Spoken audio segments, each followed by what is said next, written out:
the best academy. Hi friends, welcome to Harish academy. ఈరోజు వార్తలు నిలిచిన జాతీయ అంతర్జాతీయ రాష్ట్రీయ అంశాల గురించి, వార్తలు నిలిచిన వ్యక్తులు, అవార్డులు, పుస్తకాలు, మరి క్రీడా సంబంధిత సమాచారం, ఒక్కొక్క అంశాన్ని వివరంగా తెలుసుకుందాం. ఈరోజు ఫస్ట్ టాపిక్ వచ్చేసి minimum support price for rabi crops అనే టాపిక్ వార్తల్లోకి వచ్చింది. ఎగ్జామినేషన్ పాయింట్ ఆఫ్ వ్యూలో ఈ టాపిక్ నుండి ఎలాంటి క్వశ్చన్స్ అడుగుతారంటే 2024 సంవత్సరం అక్టోబర్ 16th రోజున కేంద్ర ప్రభుత్వము ఎన్ని రబీ పంటలకు గాను కనీస మద్దతు ధరను ప్రకటించింది, ఈ రకమైన ప్రశ్న అడగవచ్చు. లేదంటే అత్యధికంగా ఏ పంట ధరను గతంతో పోలిస్తే పెంచడం జరిగింది, ఈ విధంగా అడగవచ్చు. సో ఇక్కడ అబ్జర్వ్ చేస్తే మినిమం సపోర్ట్ ప్రైస్, కనీస మద్దతు ధర అంటాం. ఎకానమీలో ఇంపార్టెంట్ కాన్సెప్ట్. మీకు గతంలో ఖరీఫ్ క్రాప్స్ అప్పుడు ఈ కాన్సెప్ట్ కూడా చెప్పాను. ఎవరు ప్రకటిస్తారు, ఎవరు నిర్ణయిస్తారు, ఎవరు ప్రొక్యూర్ చేస్తారు, ఇవన్నీ కూడా.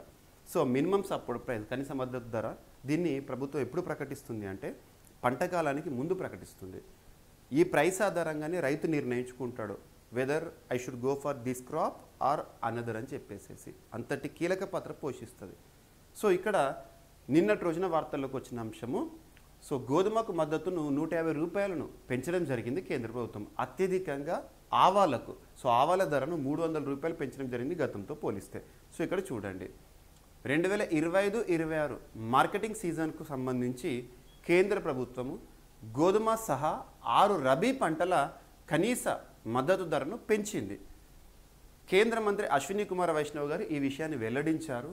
క్వింటాల్ గోధుమ ధరను 150 రూపాయలు, ఆవాల ధరను 300 రూపాయలు, పెసర్ల ధరను 275 రూపాయలు, శనగల ధరను 210 రూపాయలు, పొద్దుతిరుగుడు ధరను 140 రూపాయలు, బార్లీ ధరను 130 చొప్పున పెంచినట్లు తెలిపారు. సో ఈ ధరలు ఏ విధంగా ఉన్నాయో చూడండి. ఇప్పుడు మనకు కొత్తవి ధరలు ఇక్కడ, సో గతంలో పోలిస్తే ఈ విధంగా ఉన్నాయి. సో క్వింటాల్కి ప్రైస్ ఏ విధంగా ఉందని చెప్పేసి.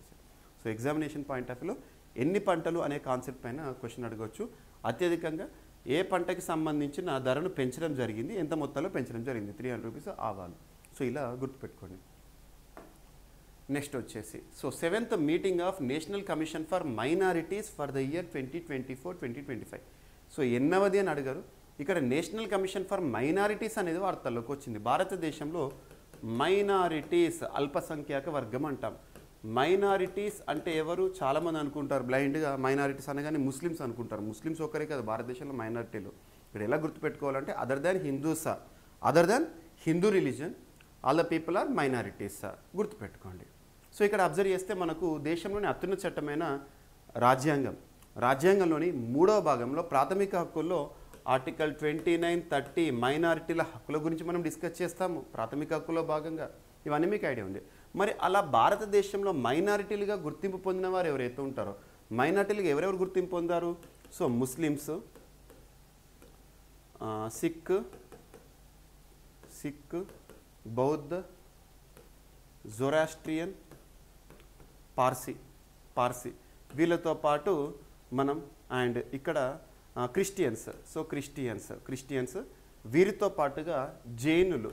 సో జైన్ కమ్యూనిటీని 2014 సంవత్సరంలో మైనారిటీలుగా గుర్తింపు పొందడం జరిగింది. గుర్తుంచుకోండి, 2014లో జైనులు మైనారిటీలుగా గుర్తింపు పొందారు. సో ఇక్కడ ఓకేనా. సో ఎవరైతే ఉంటారో ఈ కమ్యూనిటీస్ ముఖ్యంగా అదర్ దాన్ హిందూస్, సో వాళ్ళ సంరక్షణ కోసం పనిచేస్తుంది నేషనల్ మైనారిటీ కమిషన్.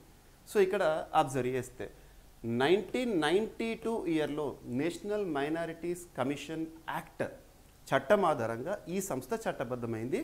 సో ఇందులో ఒక చైర్పర్సన్, ఒక వైస్ చైర్పర్సన్, అనదర్ 5 మెంబర్స్ ఉంటారు. గుర్తుపెట్టుకోండి.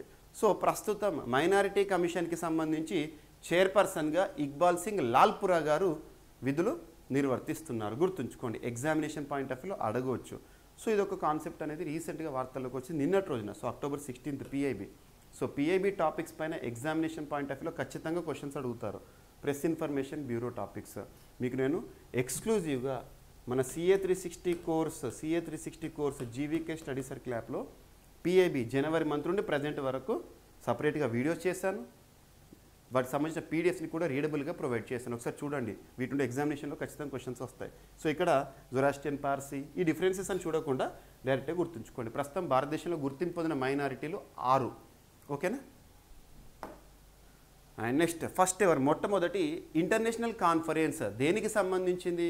Advancement of research and global opportunities for holistic ఆయుర్వేదాకి సంబంధించి ఆరోహా సమ్మిట్ అని గుర్తుంచుకోండి. ఆరోహా 2024 సమ్మిట్ అనేది ఈ రోజు నుండి మన దేశ రాజధాని ఢిల్లీలో ప్రారంభమైంది. అక్టోబర్ 17 నుండి 19 వరకు జరిగే ఒక సదస్సు ఆరోహా సమ్మిట్. ఆరోహా అంటే ఫుల్ ఫామ్ ఏంటిది?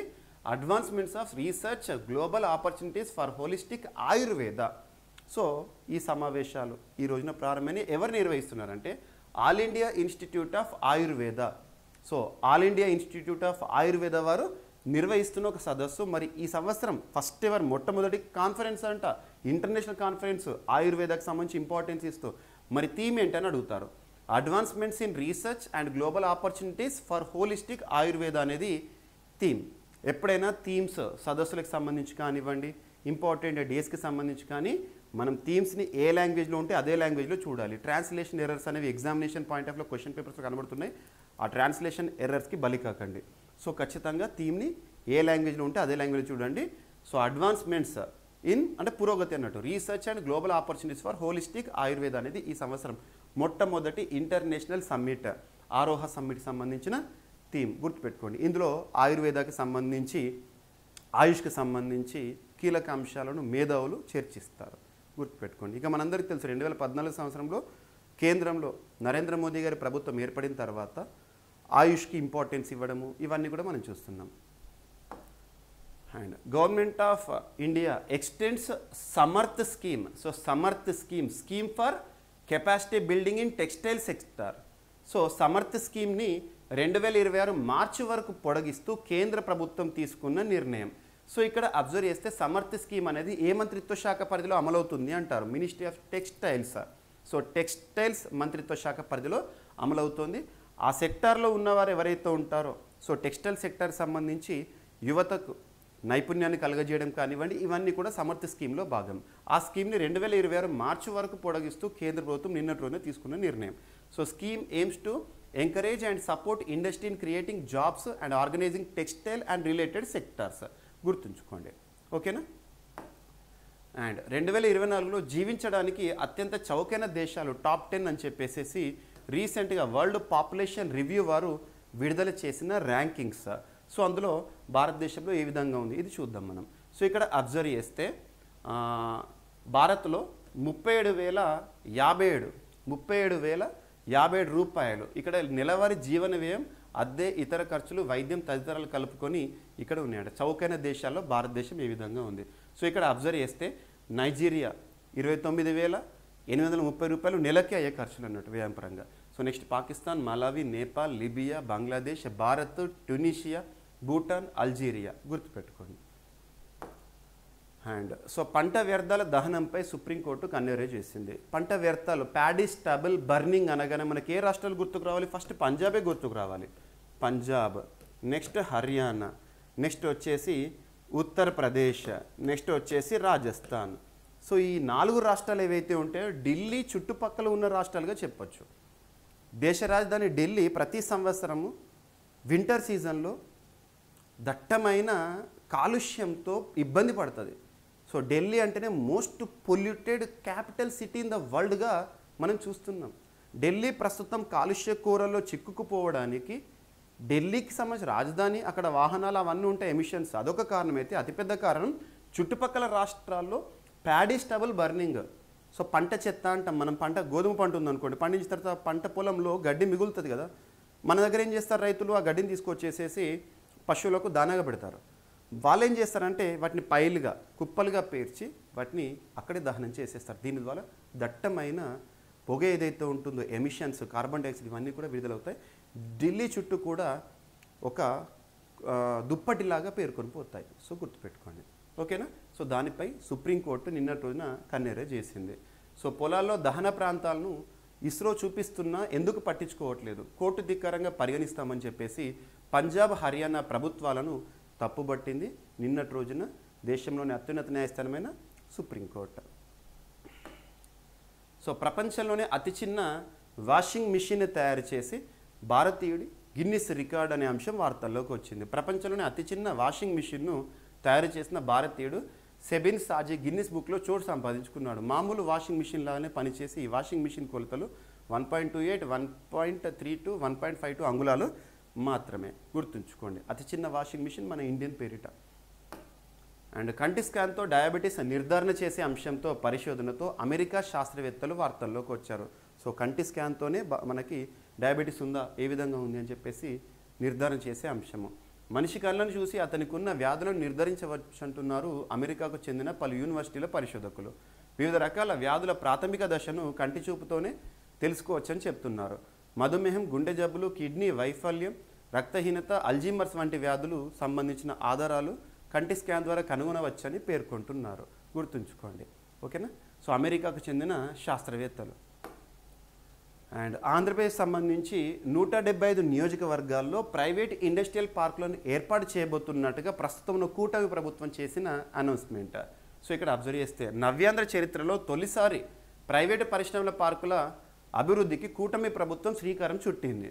వీటి అభివృద్ధికి ముందుకు వచ్చే వారికి తగిన ప్రోత్సాహకాలు అందించే పాలసీని నిన్నటి రోజున రాష్ట్ర మంత్రిమండలి ఆమోదించింది. సో పరిశ్రమలకు సంబంధించిన పాలసీ.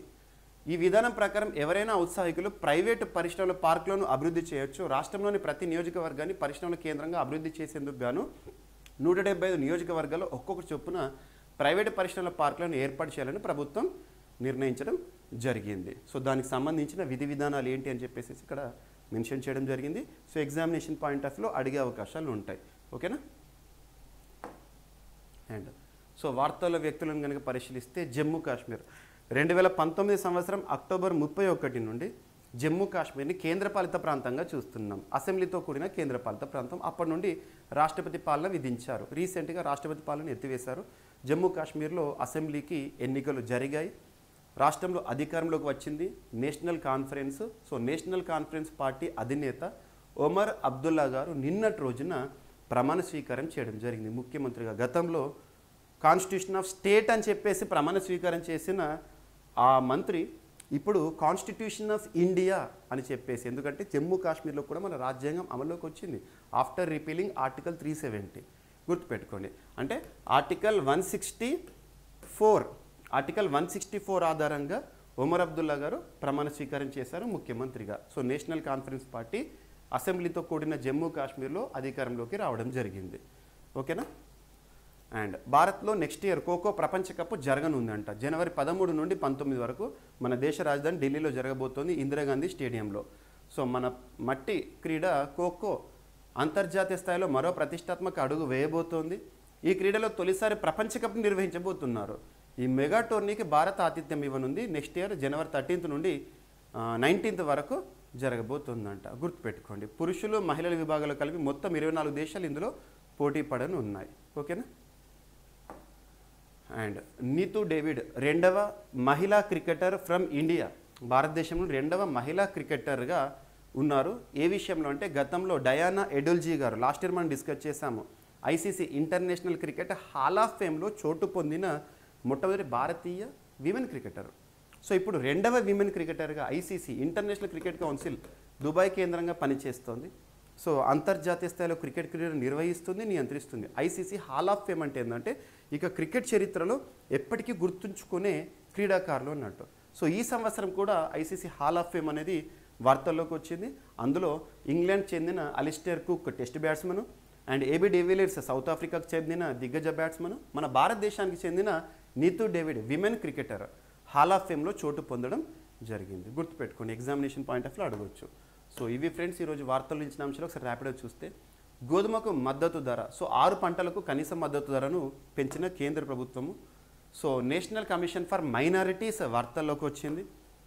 అండ్ మొట్టమొదటి అంతర్జాతీయ సదస్సు ఆరోహ అండ్ సమర్థ్ స్కీమ్ పొడిగింపు ఎక్స్టెన్షన్ అనే అంశము. అండ్ జీవించడానికి అత్యంత చౌకైన దేశాలు ఏంటి అని చెప్పేసి వరల్డ్ పాపులేషన్ రివ్యూ. అండ్ పంట వ్యర్థాల దహనంపై సుప్రీంకోర్టుకు అన్యాయం చేసింది పంజాబ్ హర్యానాపై. ప్రపంచంలోనే అతి చిన్న వాషింగ్ మిషన్ తయారు చేసిన భారతీయుడు. అండ్ కంటి స్కాన్తో డయాబెటీస్ నిర్ధారణ అనే అంశం అమెరికా శాస్త్రవేత్తలు. ప్రైవేట్ ఇండస్ట్రియల్ పార్కుల ఏర్పాటుకు సంబంధించి పాలసీని ఆంధ్రప్రదేశ్ రాష్ట్ర మంత్రిమండలి ఆమోదించింది నిన్నటి రోజున. జమ్మూ కాశ్మీర్ ముఖ్యమంత్రిగా ఒమర్ అబ్దుల్లా ప్రమాణ స్వీకారము. భారత్లో ఖోఖో ప్రపంచ cup and ICC hall of ఫేమ్లో మన భారత క్రికెటర్ నీతూ డేవిడ్, రెండవ మహిళా క్రికెటర్ ఫ్రమ్ ఇండియా. సో ఇవి ఫ్రెండ్స్ ఈరోజు వార్తలు నిలిచిన అంశాలు. మిస్లేనియస్ అంశాలను మిగిలిపోతే రేపటి క్లాస్లో జోడించి మరొకసారి నేర్చుకుందాం. రేపు కలుద్దాం.